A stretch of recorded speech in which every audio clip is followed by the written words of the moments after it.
Dr. Knowall.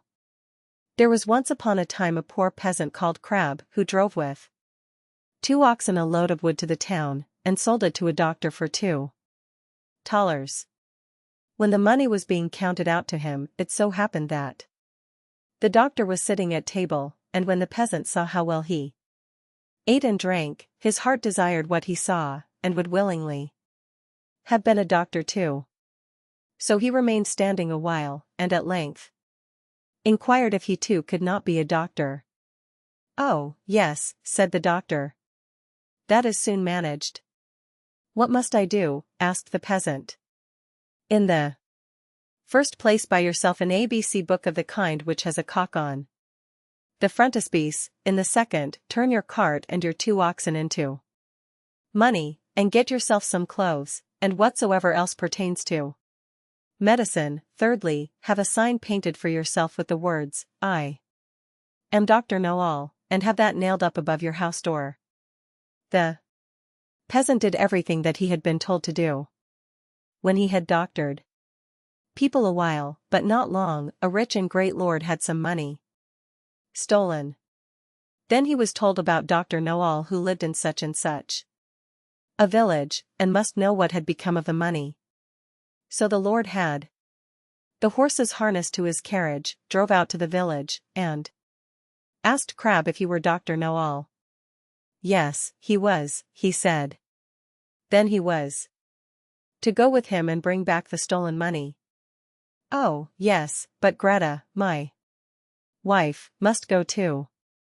The lord was willing, and let both of them have a seat in the carriage, and they all drove away together. When they came to the nobleman's castle, the table was spread, and Crab was told to sit down and eat. "Yes, but my wife, Greta, too," said he, and he seated himself with her at the table. And when the first servant came with a dish of delicate fare, the peasant nudged his wife, and said, "Greta." That was the first, meaning that was the servant who brought the first dish.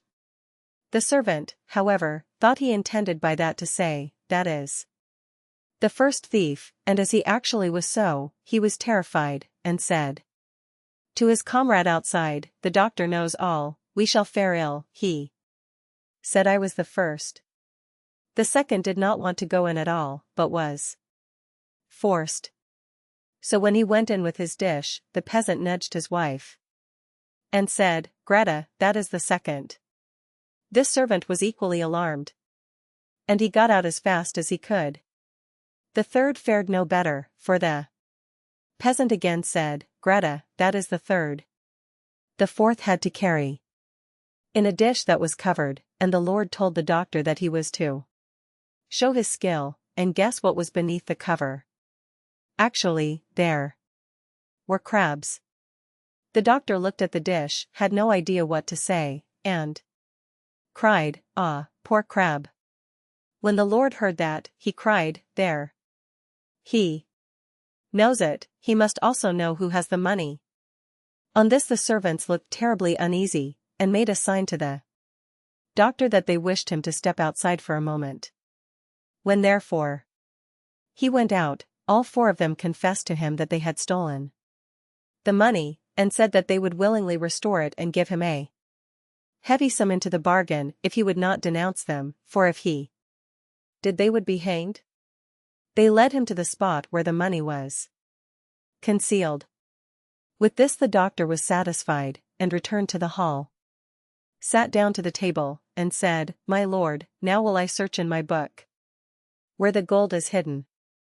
The 5th servant, however, crept into the stove to hear if the doctor knew still more.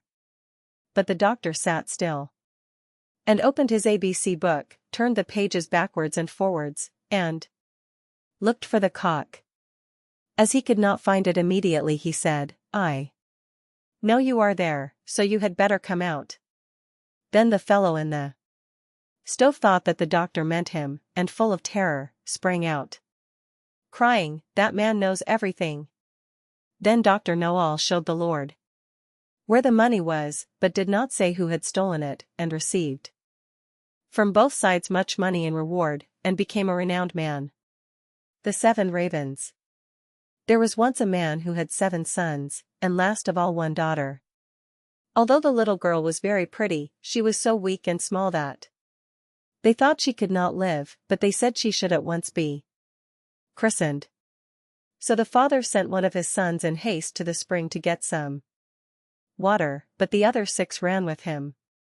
Each wanted to be first at drawing the water, and so they were in such a hurry that all let their pitchers fall into the well, and they stood very foolishly looking at one another, and did not know what to do, for none dared go home. In the meantime the father was uneasy, and could not tell what made the young men stay so long. Surely, said he, the whole 7 must have forgotten themselves over some game of play, and when he had waited still longer and they yet did not come, he flew into a rage and wished them all turned into ravens. Scarcely had he spoken these words when he heard a croaking over his head, and looked up and saw 7 ravens as black as coal flying round and round. Sorry as he was to see his wish so fulfilled, he did not know how what was done could be undone, and comforted himself as well as he could for the loss of his 7 sons.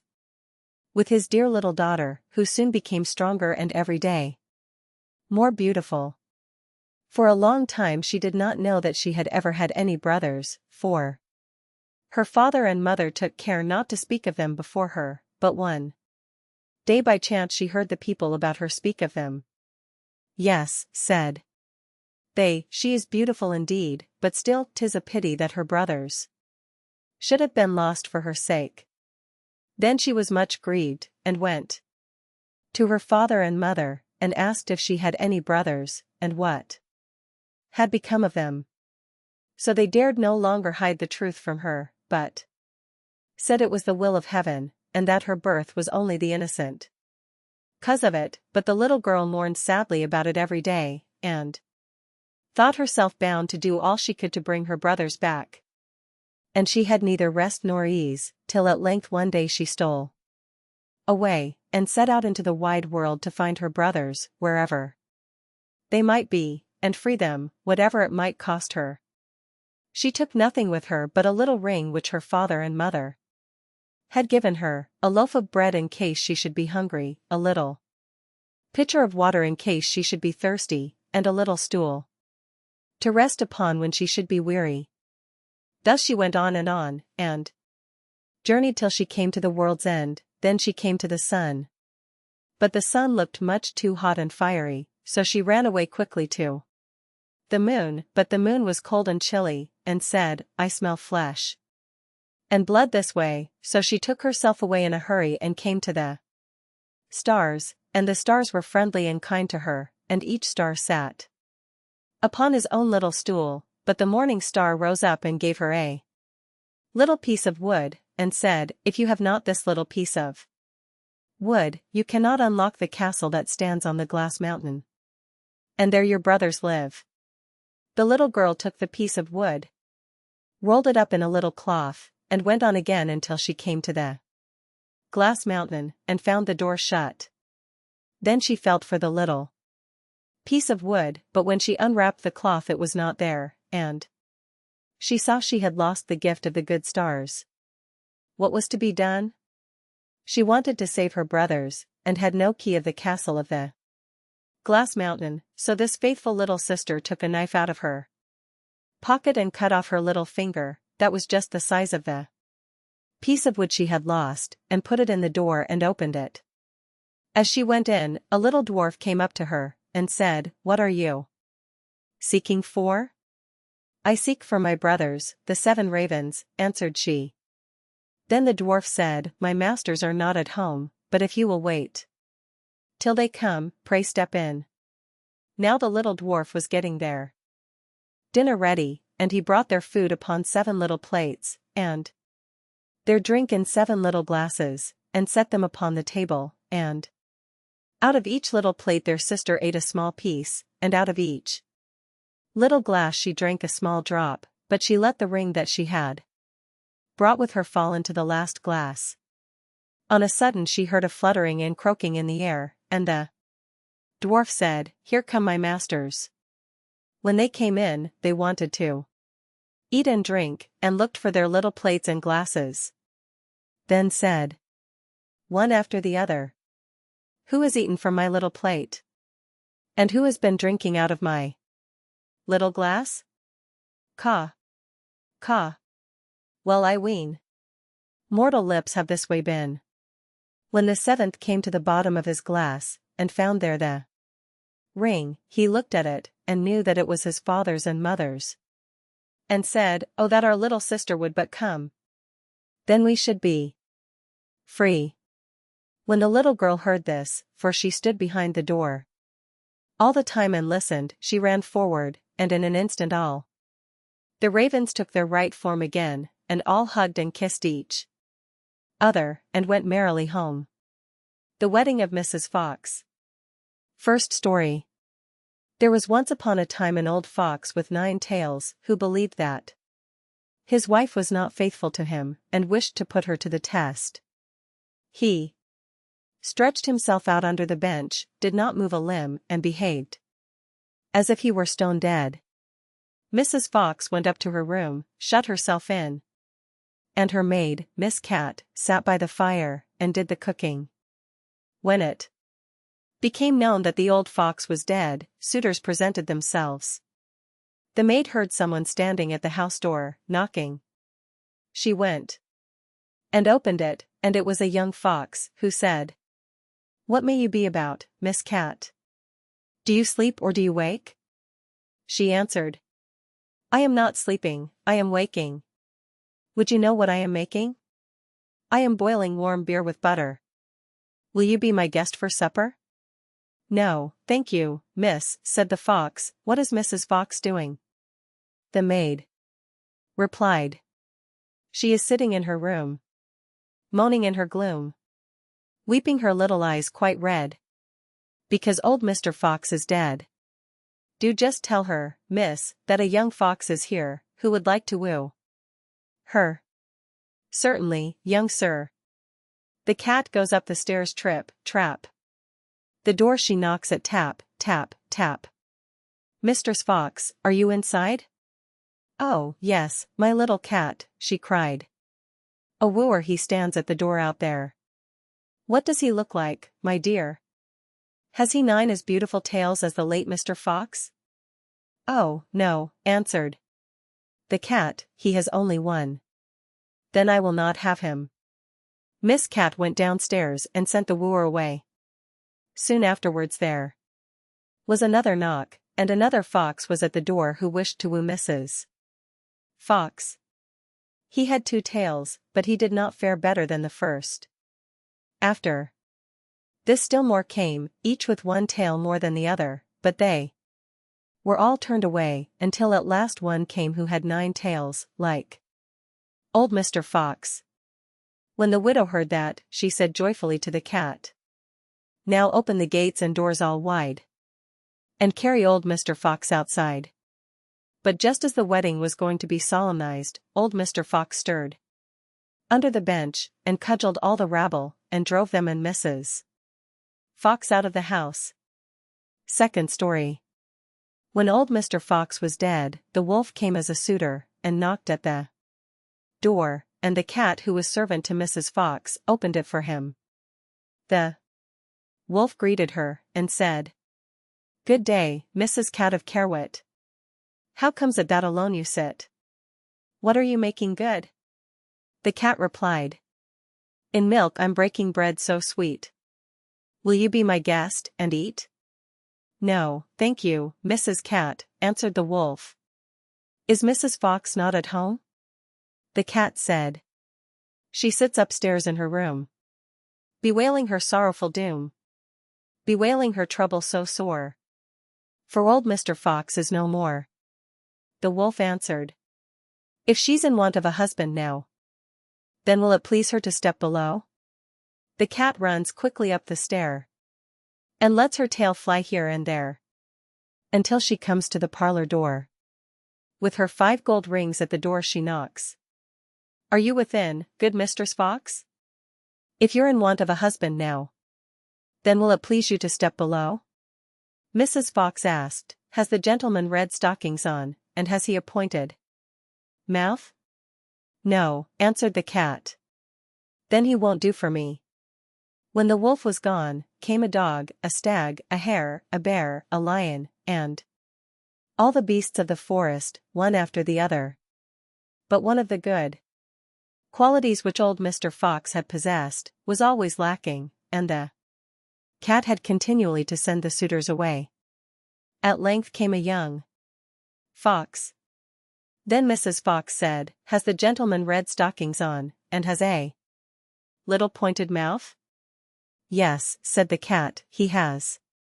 "Then let him come upstairs," said Mrs. Fox, and ordered the servant to prepare the wedding feast. "Sweep me the room as clean as you can. Up with the window, fling out my old man." For many a fine fat mouse he brought. Yet of his wife he never thought, but ate up every one he caught. Then the wedding was solemnized with young Mr. Fox, and there was much rejoicing and dancing, and if they have not left off, they are dancing still. The salad. As a merry young huntsman was once going briskly along through a wood, there came up a little old woman, and said to him, "Good day, good day. You seem merry enough, but I am hungry and thirsty, do pray give me something to eat." The huntsman took pity on her, and put his hand in his pocket and gave her what he had. Then he wanted to go his way, but she took hold of him, and said, "Listen, my friend, to what I am going to tell you. I will reward you for your kindness, go your way, and after a little time you will come to a tree where you will see 9 birds sitting on a cloak. Shoot into the midst of them, and one will fall down dead, the cloak will fall too, take it, it is a wishing cloak, and when you wear it you will find yourself at any place where you may wish to be. Cut open the dead bird, take out its heart and keep it, and you will find a piece of gold under your pillow every morning when you rise. It is the bird's heart that will bring you this good luck." The huntsman thanked her, and thought to himself, "If all this does happen, it will be a fine thing for me." When he had gone 100 steps or so, he heard a screaming and chirping in the branches over him, and looked up and saw a flock of birds pulling a cloak with their bills and feet, screaming, fighting, and tugging at each other as if each wished to have it himself. "Well," said the huntsman, "this is wonderful, this happens just as the old woman said." Then he shot into the midst of them so that their feathers flew all about. Off went the flock chattering away, but one fell down dead, and the cloak with it. Then the huntsman did as the old woman told him, cut open the bird, took out the heart, and carried the cloak home with him. The next morning when he awoke he lifted up his pillow, and there lay the piece of gold glittering underneath. The same happened next day, and indeed every day when he arose, he heaped up a great deal of gold, and at last thought to himself, "Of what use is this gold to me whilst I am at home? I will go out into the world and look about me." Then he took leave of his friends, and hung his bag and bow about his neck, and went his way. It so happened that his road one day led through a thick wood, at the end of which was a large castle in a green meadow. And at one of the windows stood an old woman with a very beautiful young lady by her side looking about them. Now the old woman was a witch, and said to the young lady, "There is a young man coming out of the wood who carries a wonderful prize. We must get it away from him, my dear child, for it is more fit for us than for him. He has a bird's heart that brings a piece of gold under his pillow every morning." Meantime the huntsman came nearer and looked at the lady, and said to himself, "I have been traveling so long that I should like to go into this castle and rest myself, for I have money enough to pay for anything I want." But the real reason was, that he wanted to see more of the beautiful lady. Then he went into the house, and was welcomed kindly, and it was not long before he was so much in love that he thought of nothing else but looking at the lady's eyes, and doing everything that she wished. Then the old woman said, "Now is the time for getting the bird's heart." So the lady stole it away, and he never found any more gold under his pillow, for it lay now under the young lady's, and the old woman took it away every morning, but he was so much in love that he never missed his prize. "Well," said the old witch, "we have got the bird's heart, but not the wishing cloak yet, and that we must also get." "Let us leave him that," said the young lady, "he has already lost his wealth." Then the witch was very angry, and said, "Such a cloak is a very rare and wonderful thing, and I must and will have it." So she did as the old woman told her, and set herself at the window, and looked about the country and seemed very sorrowful. Then the huntsman said, "What makes you so sad?" "Alas, dear sir," said she, "yonder lies the granite rock where all the costly diamonds grow, and I want so much to go there, that whenever I think of it I cannot help being sorrowful, for who can reach it? Only the birds and the flies, man cannot." "If that's all your grief," said the huntsman, "I'll take you there with all my heart." So he drew her under his cloak, and the moment he wished to be on the granite mountain they were both there. The diamonds glittered so on all sides that they were delighted with the sight and picked up the finest. But the old witch made a deep sleep come upon him, and he said to the young lady, "Let us sit down and rest ourselves a little, I am so tired that I cannot stand any longer." So they sat down, and he laid his head in her lap and fell asleep, and whilst he was sleeping on she took the cloak from his shoulders, hung it on her own, picked up the diamonds, and wished herself home again. When he awoke and found that his lady had tricked him, and left him alone on the wild rock, he said, "Alas, what roguery there is in the world," and there he sat in great grief and fear, not knowing what to do. Now this rock belonged to fierce giants who lived upon it, and as he saw 3 of them striding about, he thought to himself, "I can only save myself by feigning to be asleep," so he laid himself down as if he were in a sound sleep. When the giants came up to him, the first pushed him with his foot, and said, "What worm is this that lies here curled up? Tread upon him and kill him," said the second. "It's not worth the trouble," said the third, "let him live, he'll go climbing higher up the mountain, and some cloud will come rolling and carry him away." And they passed on.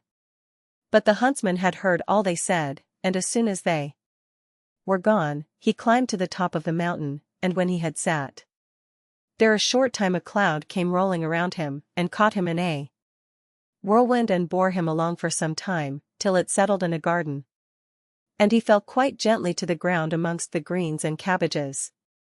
Then he looked around him, and said, "I wish I had something to eat, if not I shall be worse off than before, for here I see neither apples, nor pears, nor any kind of fruits, nothing but vegetables." At last he thought to himself, "I can eat salad, it will refresh and strengthen me." So he picked out a fine head and ate of it, but scarcely had he swallowed 2 bites when he felt himself quite changed, and saw with horror that he was turned into an ass.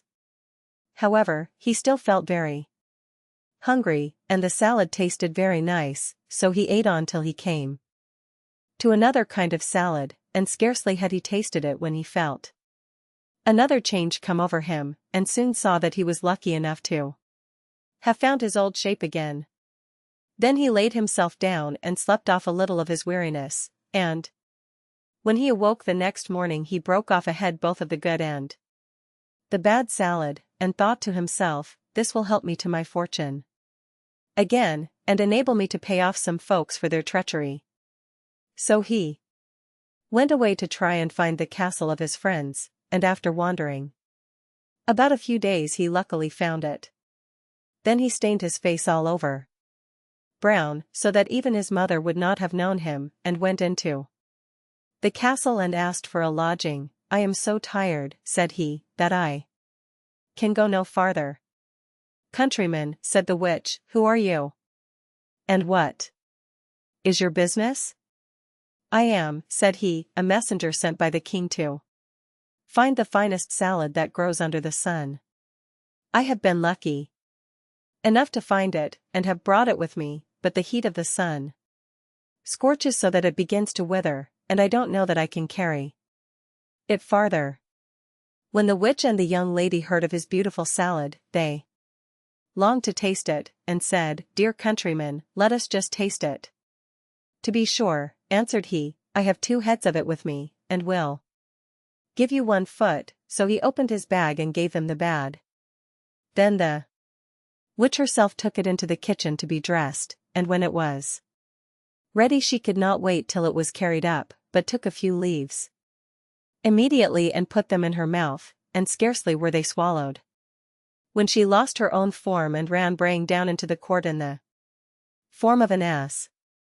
Now the servant maid came into the kitchen, and seeing the salad ready, was going to carry it up, but on the way she too felt a wish to taste it as the old woman had done, and ate some leaves, so she also was turned into an ass and ran after the other, letting the dish with the salad fall on the ground. The messenger sat all this time with the beautiful young lady, and as nobody came with the salad and she longed to taste it, she said, "I don't know where the salad can be." Then he thought something must have happened, and said, "I will go into the kitchen and see." And as he went he saw 2 asses in the court running about, and the salad lying on the ground. "All right," said he, "those 2 have had their share." Then he took up the rest of the leaves, laid them on the dish and brought them to the young lady, saying, "I bring you the dish myself that you may not wait any longer." So she ate of it, and like the others ran off into the court braying away. Then the huntsman washed his face and went into the court that they might know him.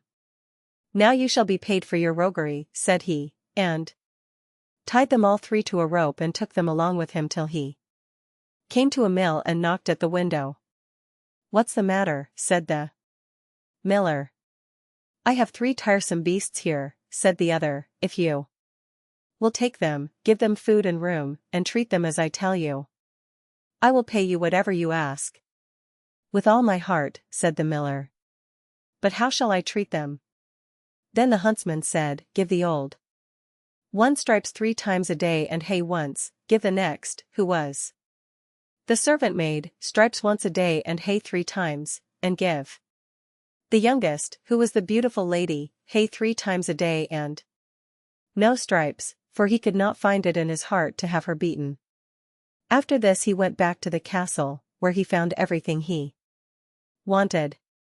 Some days after, the miller came to him and told him that the old ass was dead. "The other 2," said he, "are alive and eat, but are so sorrowful that they cannot last long." Then the huntsman pitied them, and told the miller to drive them back to him, and when they came, he gave them some of the good salad to eat. And the beautiful young lady fell upon her knees before him, and said, "O dearest huntsman, forgive me all the ill I have done you. My mother forced me to it, it was against my will, for I always loved you very much. Your wishing cloak hangs up in the closet, and as for the bird's heart, I will give it you too." But he said, "Keep it, it will be just the same thing, for I mean to make you my wife." So they were married, and lived together very happily till they died. The story of the youth who went forth to learn what fear was. A certain father had 2 sons, the elder of who was smart and sensible, and could do everything, but the younger was stupid and could neither learn nor understand anything, and when people saw him they said, "There's a fellow who will give his father some trouble." When anything had to be done, it was always the elder who was forced to do it, but if his father bade him fetch anything when it was late, or in the night-time, and the way led through the churchyard, or any other dismal place, he answered, "Oh, no father, I'll not go there, it makes me shudder," for he was afraid Or when stories were told by the fire at night which made the flesh creep, the listeners sometimes said, "Oh, it makes us shudder." The younger sat in a corner and listened with the rest of them and could not imagine what they could mean. "They are always saying, 'It makes me shudder, it makes me shudder.'" "It does not make me shudder," thought he. "That, too, must be an art of which I understand nothing." Now it came to pass that his father said to him one day, "Hearken to me. You fellow in the corner there, you are growing tall and strong, and you too must learn something by which you can earn your bread. Look how your brother works, but you do not even earn your salt." "Well, father," he replied, "I am quite willing to learn something indeed, if it could but be managed. I should like to learn how to shudder. I don't understand that at all yet." The elder brother smiled when he heard that, and thought to himself, "Goodness, what a blockhead that brother of mine is. He will never be good for anything as long as he lives. He who wants to be a sickle must bend himself betimes." The father sighed, and answered him, "You shall soon learn what it is to shudder, but you will not earn your bread by that." Soon after this the sexton came to the house on a visit, and the father bewailed his trouble, and told him how his younger son was so backward in every respect that he knew nothing and learnt nothing. "Just think," said he, "when I asked him how he was going to earn his bread, he actually wanted to learn to shudder." "If that be all," replied the sexton, "he can learn that with me. Send him to me, and I will soon polish him." The father was glad to do it, for he thought, "It will train the boy a little." The sexton therefore took him into his house, and he had to ring the church bell. After a day or two, the sexton awoke him at midnight, and bade him arise and go up into the church tower and ring the bell. "You shall soon learn what shuddering is," thought he, and secretly went there before him, and when the boy was at the top of the tower and turned round, and was just going to take hold of the bell rope, he saw a white figure standing on the stairs opposite the sounding hole. "Who is there?" cried he, but the figure made no reply, and did not move or stir. "Give an answer," cried the boy, "or take yourself off, you have no business here at night." The sexton, however, remained standing motionless that the boy might think he was a ghost. The boy cried a second time, "What do you want? Here, speak if you are an honest fellow, or I will throw you down the steps." The sexton thought, "He can't mean to be as bad as his words," uttered no sound and stood as if he were made of stone.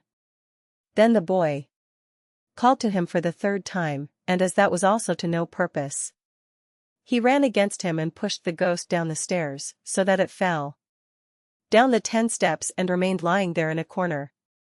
Thereupon he rang the bell, went home, and without saying a word went to bed, and fell asleep.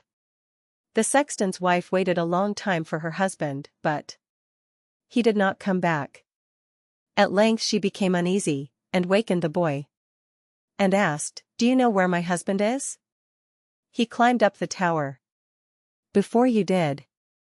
"No, I don't know," replied the boy, "but someone was standing by the sounding hole on the other side of the steps, and as he would neither give an answer nor go away, I took him for a scoundrel and threw him downstairs.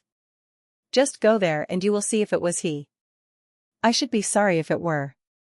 The woman ran away and found her husband, who was lying moaning in the corner, and had broken his leg. She carried him down, and then with loud screams she hastened to the boy's father. "Your boy," cried she, "has been the cause of a great misfortune. He has thrown my husband down the steps so that he broke his leg.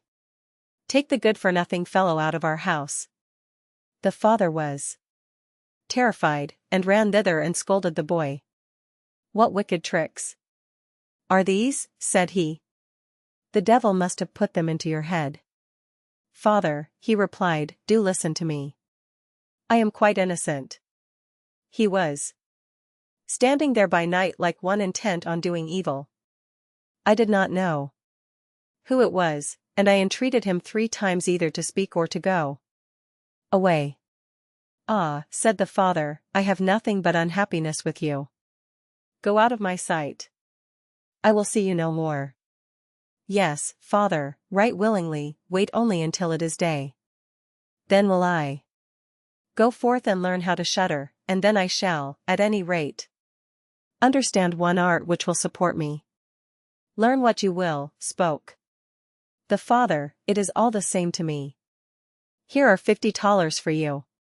Take these and go into the wide world, and tell no one from whence you come, and who is your father, for I have reason to be ashamed of you. Yes, father, it shall be as you will. If you desire nothing more than that, I can easily keep it in mind. When the day dawned, therefore, the boy put his $50 into his pocket, and went forth on the great highway, and continually said to himself, if I could but shudder. If I could but shudder. Then a man approached who heard this conversation which the youth was holding with himself, and when they had walked a little farther to where they could see the gallows, the man said to him, Look, there is the tree where 7 men have married the ropemaker's daughter, and are now learning how to fly. Sit down beneath it, and wait till night comes, and you will soon learn how to shudder. If that is all that is wanted, answered the youth, it is easily done, but if I learn how to shudder as fast as that, you shall have my $50. Just come back to me early in the morning. Then the youth went to the gallows, sat down beneath it, and waited till evening came. And as he was cold, he lighted himself a fire. But at midnight the wind blew so sharply that in spite of his fire, he could not get warm. And as the wind knocked the hanged men against each other, and they moved backwards and forwards, he thought to himself, if you shiver below by the fire, how those up above must freeze and suffer. And as he felt pity for them, he raised the ladder, and climbed up, unbound one of them after the other, and brought down all 7. Then he stoked the fire, blew it, and set them all round it to warm themselves. But they sat there and did not stir, and the fire caught their clothes. So he said, Take care, or I will hang you up again. The dead men, however, did not hear, but were quite silent, and let their rags go on burning. At this he grew angry, and said, If you will not take care, I cannot help you, I will not be burnt with you, and he hung them up again each in his turn. Then he sat down by his fire and fell asleep, and the next morning the man came to him and wanted to have the $50, and said, Well, do you know how to shudder? No, answered he, how should I know? Those fellows up there did not open their mouths, and were so stupid that they let the few old rags which they had on their bodies get burnt. Then the man saw that he would not get the $50 that day, and went away saying, Such a youth has never come my way before. The youth likewise went his way, and once more began to mutter to himself, Ah, if I could but shudder! Ah, if I could but shudder! A wagoner who was striding behind him heard this and asked, Who are you? I don't know, answered the youth. Then the wagoner asked, From whence do you come? I know not. Who is your father? That I may not tell you. What is it that you are always muttering between your teeth? Ah, replied the youth, I do so wish I could shudder, but no one can teach me how. Enough of your foolish chatter, said the wagoner. Come, go with me, I will see about a place for you. The youth went with the wagoner, and in the evening they arrived at an inn, where they wished to pass the night. Then at the entrance of the parlor, the youth again said quite loudly, If I could but shudder! If I could but shudder! The host who heard this, laughed and said, If that is Your desire, there ought to be a good opportunity for you here. Ah. Be silent, said the hostess, so many prying persons have already lost their lives. It would be a pity and a shame if such beautiful eyes as these should never see the daylight again. But the youth said, however difficult it may be, I will learn it. For this purpose indeed have I journeyed forth. He let the host have no rest, until the latter told him that not far from thence stood a haunted castle where anyone could very easily learn what shuddering was, if he would but watch in it for 3 nights. The king had promised that he who would venture should have his daughter to wife, and she was the most beautiful maiden the sun shone on. Likewise in the castle lay great treasures, which were guarded by evil spirits, and these treasures would then be freed, and would make a poor man rich enough. Already many men had gone into the castle, but as yet none had come out again.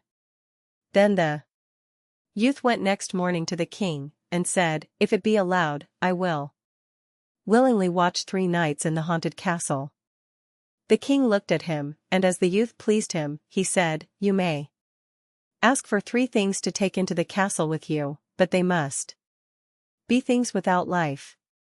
Then he answered, then I ask for a fire, a turning lathe, and a cutting board with a knife. The king had these things carried into the castle for him during the day.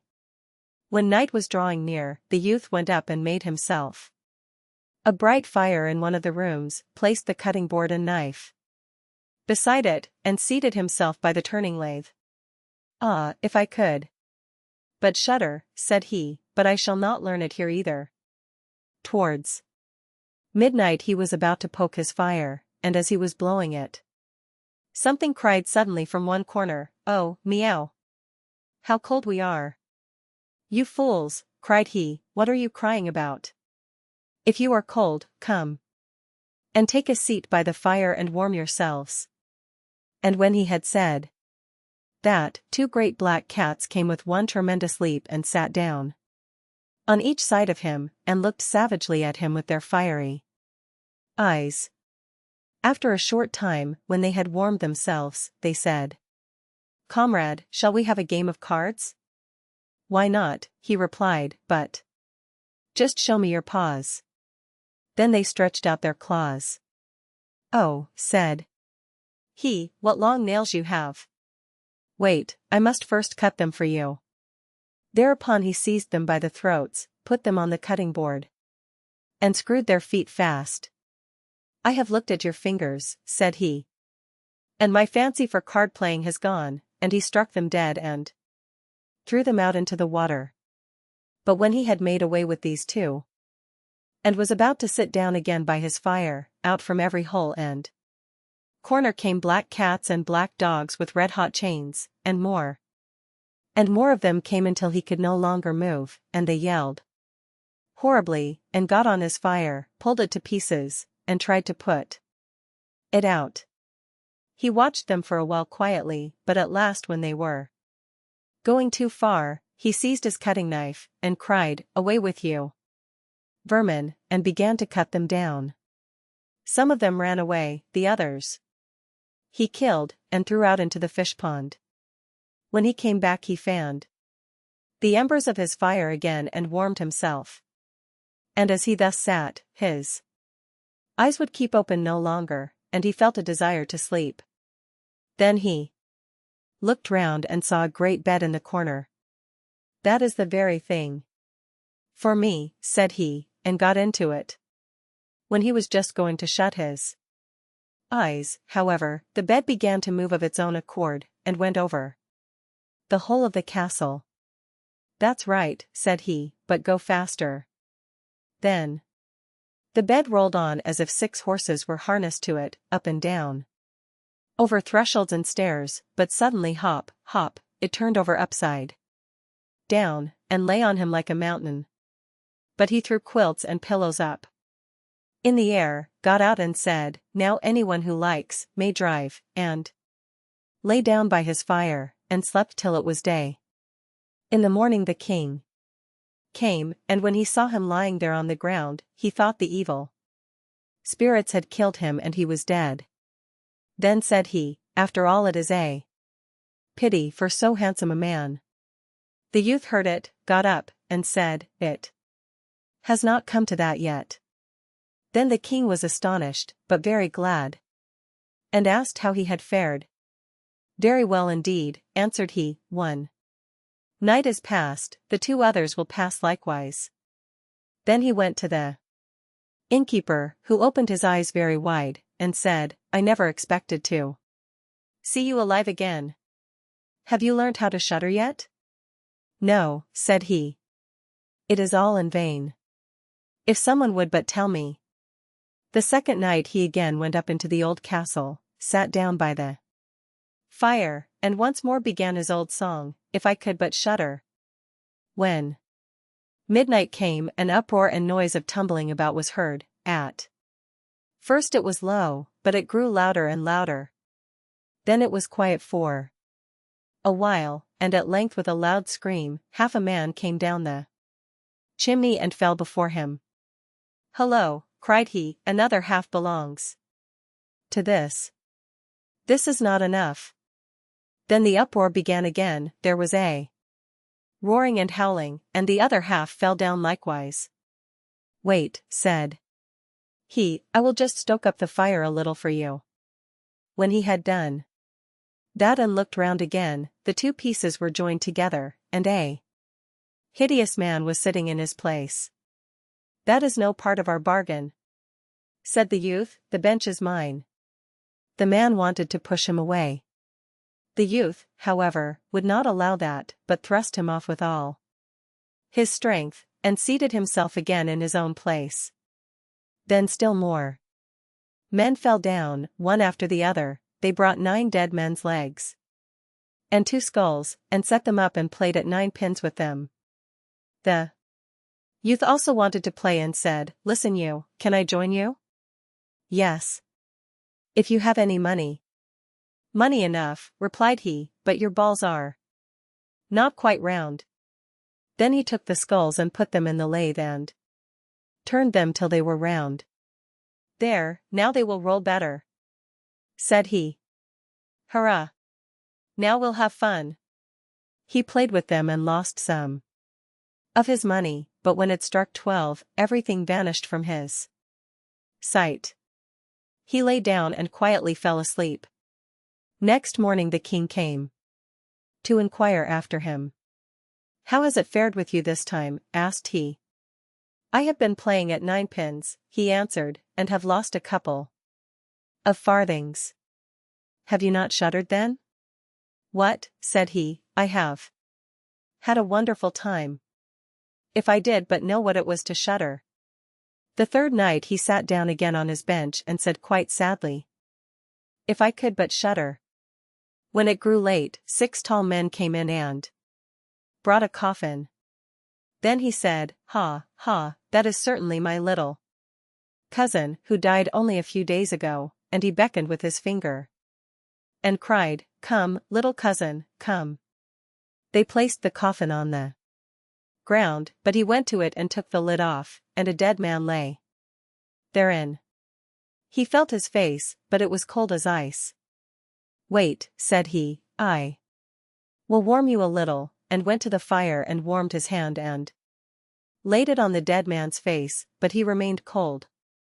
Then he took him out, and sat down by the fire and laid him on his breast and rubbed his arms that the blood might circulate again. As this also did no good, he thought to himself, "When 2 people lie in bed together, they warm each other," and carried him to the bed, covered him over and lay down by him. After a short time the dead man became warm too, and began to move. Then said the youth, "See, little cousin, have I not warmed you?" The dead man, however, got up and cried, "Now will I strangle you." "What," said he, "is that the way you thank me? You shall at once go into your coffin again," and he took him up, threw him into it, and shut the lid. Then came the 6 men and carried him away again. "I cannot Manage to shudder, said he. I shall never learn it here as long as I live. Then a man entered who was taller than all others, and looked terrible. He was old, however, and had a long white beard. You wretch, cried he. You shall soon learn what it is to shudder, for you shall die. Not so fast, replied the youth. If I am to die, I shall have to have a say in it. I will soon seize you, said the fiend. Softly, softly, do not talk so big. I am as strong as you are, and perhaps even stronger. We shall see, said the old man. If you are stronger, I will let you go. Come, we will try. Then he led him by dark passages to a smith's forge, took an axe, and with one blow struck an anvil into the ground. I can do better than that, said the youth, and went to the other anvil. The old man placed himself near and wanted to look on, and his white beard hung down. Then the youth seized the axe, split the anvil with one blow, and in it caught the old man's beard. Now I have you, said the youth. Now it is your turn to die. Then he seized an iron bar and beat the old man till he moaned and entreated him to stop, when he would give him great riches. The youth drew out the axe and let him go. The old man led him back into the castle, and in a cellar showed him 3 chests full of gold. Of these, said he, one part is for the poor, the other for the king, the third yours. In the meantime it struck 12, and the spirit disappeared, so that the youth stood in darkness. I shall still be able to find my way out, said he, and felt about, found the way into the room, and slept there by his fire. Next morning the king came and said, Now you must have learnt what shuddering is? No, he answered, what can it be? My dead cousin was here, and a bearded man came and showed me a great deal of money down below, but no one told me what it was to shudder. Then, said the king, you have saved the castle, and shall marry my daughter. That is all very well, said he, but still I do not know what it is to shudder. Then the gold was brought up and the wedding celebrated, but howsoever much the young king loved his wife, and however happy he was, he still said always, if I could but shudder, if I could but shudder. And this at last angered her. Her waiting maid said, I will find a cure for him. He shall soon learn what it is to shudder. She went out to the stream, which flowed through the garden, and had a whole bucket full of gudgeons brought to her. At night when the young king was sleeping, his wife was to draw the clothes off him and empty the bucket full of cold water with the gudgeons in it over him, so that the little fishes would sprawl about him. Then he woke up and cried, Oh, what makes me shudder so, what makes me shudder so, dear wife? Ah! Now I know what it is to shudder.